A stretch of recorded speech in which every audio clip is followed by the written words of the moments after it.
Anybody who has spent time on Duolingo will tell you that learning a language is difficult.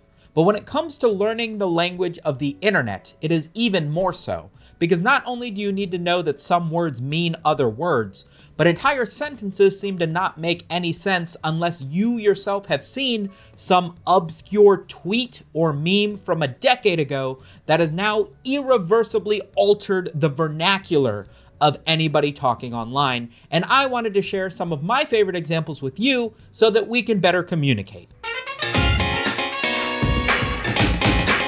That's a lot of nuts! I'm sure you guys are all aware of the Marvel superhero by the name of Doctor Strange, played by esteemed British actor Burlington Coat Factory. Well, what if Doctor Strange was called Dr. Freak, and he sucked toes and ate ass?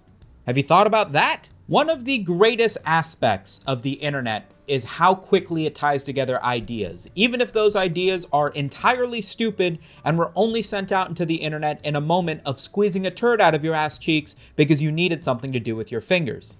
I truly appreciate the Dr. Freak copy pasta, as it were, because it feels like it brings back a word. Everybody knows the word freak. Maybe you're thinking of a monster from an old 90s sci-fi flick. Me personally, though, I'm thinking about sucking toes and eating ass, and that's completely independent of whatever we're talking about at this point. What if insert character was called insert character freak, and he sucked toes and ate ass? I can't even look at the word freaky without thinking about this meme, and in my opinion, that's for the best. What if Perry the Platypus was called Freaky the Gyatapussy, and he ate Dr. Doofenshmirtz's ass and sucked his toes? It's really a question you guys should ponder. I don't do a great Dr. Doofenshmirtz, but I guess I'll try. Perry the Gyatapus, it seems as though you're here to suck my toes and eat my ass. And I do an even worse Perry the Platypus, but I guess I'll try. Up next, we've got Cocky Want Boing Boing, which I know sounds like a businessman somewhere on a beach in Thailand trying to express his desires for sexual prowess, but in reality, this was a tweet sent out by serial shitposter Dan Henschel. I didn't know this at first. I really did think he was just like a businessman in a country tweeting out in an effort to find local prostitutes, and I fell for it. But regardless, the phrase Cocky Want Boing Boing is a hell of a statement. Like, not only is it a goofy thing to say, but it also feels like it fulfills a lacking that we have in the English language. Literature, even. I mean, think about how many poems there are, how many old letters soldiers sent to their wives expressing their romantic intent and their lack of intimacy. Not enough people are writing about the primalistic desire for cocky want boing boing. It's only modern Twitter posters that are fulfilling. They're poets, really, is what I'm saying. Dan Henschel is a serial clickbaiter shit poster. His YouTube channel is filled with titles and thumbnails of him in his car with titles such as, I saw my grandma pleasing herself and I accidentally came during a job interview. I haven't clicked on a single one of these videos, so I don't even know what the dude's voice sounds like, but he clearly understands how to push the meme agenda in his favor. Also, there's a bit more lore that I only discovered naturally in the wild, where he posted a picture of himself in front of Target saying, I hope you guys enjoyed Cocky Want Boing Boing, because it just cost me my job. I felt sad. Oh no, a dude's losing a job over a meme? This guy never worked at Target. He's just baiting me for clicks. You can have them, honestly, because it's good memes. It's good stuff. Even though the joke is like a decade out at this point, I would be remiss if I did not mention one of my favorite memes ever, which is shrimp fried rice. It's the best, and probably one of the things that has irreversibly altered the vocabulary that I use every day more than anything. It's my favorite dad joke. I've been to a lot of Chinese restaurants. I love them to death. You won't find somebody who likes Chinese food as much as me, but there's no way in hell you're gonna convince me that a shrimp fried this rice. Even if it isn't specifically shrimp, the wordplay, the pun that has evolved over the years from this joke being told over and over again, becoming ever so slightly more intricate and smart and wordplay-y, is fantastic. I can tell a shrimp fried rice meme, even if it's got nothing to do with shrimp or frying rice, and I love all of them. Really? You're telling me a boot cut these jeans? Acrylic paint? You're telling me acryl licked this paint? Really?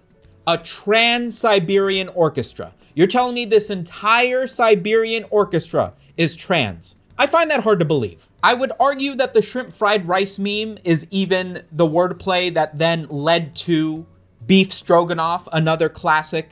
She's stroking on my beef till I'm off. I'm beefing till she beefing on my stroganoff. It's never been completed. Nobody will ever actually make that into a cohesive meme, but the vibe is there, and that's what matters.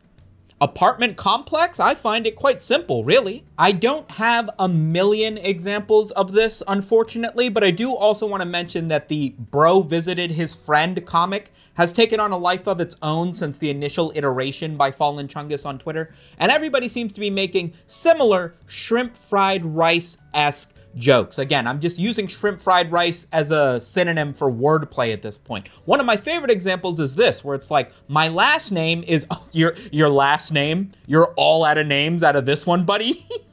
It's so stupid. I want to put a gun in my mouth. One of my favorite examples of internet language is just German, which I know sounds stupid because that's just a normal language, but here's the thing, it fucking isn't. Sometimes it's Swedish or Dutch or one of the other EU languages that I'm too American to be able to tell apart. But the fact that some words like, you know, the contraceptive pill is anti-baby pillin in a language is not something I feel like we should gloss over.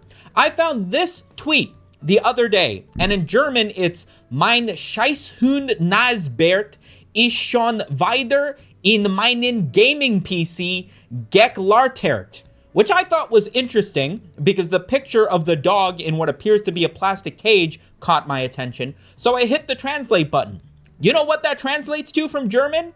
My shitty dog Neisbert climbed into my gaming PC again. That sentence in English is like, dude, you're ragging on your dog for some reason. But that sentence in German is fucking peak. Mein Scheißhund Neisbert?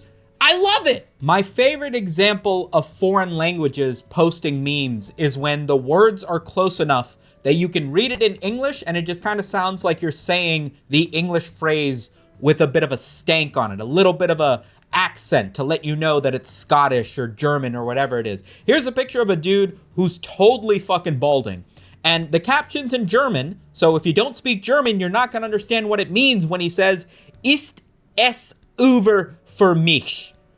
I'm gonna guess it's over for this guy. The classic that has definitely superseded the internet and has probably existed for thousands and thousands of years is replying to somebody with a word that they misspoke. That's the biggest situation. Anytime you accidentally say something wrong, your friends are gonna clown on it, and that's just what it means to be human. My favorite example that I've seen on Twitter is this. Me telling a story about how I survived a plane crash and lived on a deserted island for a year. Bro, it was crazy. And then my friend who once got a text from me where I accidentally called the Grinch the Grink. Was the Grink there? This seems like not that internet culture of a thing. Like, I'm sure even fucking like 10-year-olds are making fun of their friends when they don't know the word for something. Like when you don't speak great English and you have to describe like a cab as like the yellow car or whatever the situation is. I find personal affliction to this because I say shit wrong all the time in my videos. We're 360 something videos deep, and I don't think I've made a single video where I haven't accidentally said a phrase wrong or used the wrong word when thinking of another one. There are probably comments right now in this video telling me I didn't use the right word for something, and I'm never gonna get past that. There are dozens of examples of shrimp fried rice for those with eyes to see them. I have seen them all over my timeline, and if you would please share your favorite examples in the comments, I am excited to laugh at more of them, and I might even share some of my favorite ones on tomorrow's video, because I'm uploading every day this week. Underboob? Sure wish I was. Of course, we gotta talk about straight up jorking it, because this is just a random tweet that definitely just came from somebody deciding to throw out 5,000 tweets a day until one of them become a banger, and banger it did become. In the stripped club, straight up jorking it. And by it, well, let's just say my peanuts. There are 1,000 different ways that you could say that you were touching yourself while watching an erotic dancer at an establishment designed for such.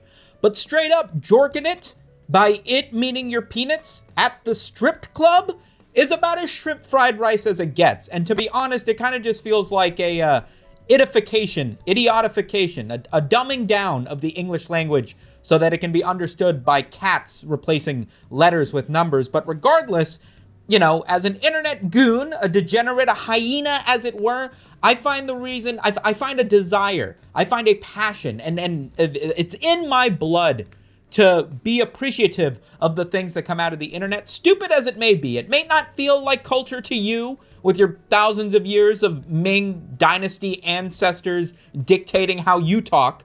This is what we have to be proud of, and damn it if I'm not proud of it. And if you're proud, remember to hit the subscribe button so you don't miss my videos coming out every day this week. Also, big shout out to the patrons scrolling in the back. I appreciate you, and I'll catch you guys tomorrow. Peace.